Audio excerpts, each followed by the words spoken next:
Сейчас будет пранк на Димаш.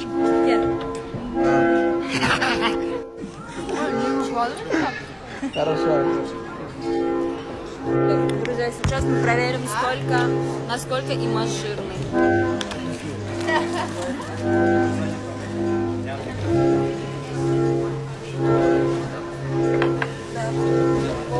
Очень жирный, очень жирный. Смотрите, жир это все, видишь? Очень жирный. Всем привет, друзья.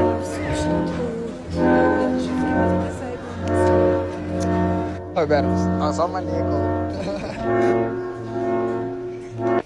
Друзья, подписывайтесь на второй канал. Ой, точнее, лично. Да, молодец. А ну да, если любишь маму, поцелуй Машу. Анна и Маша, если любишь...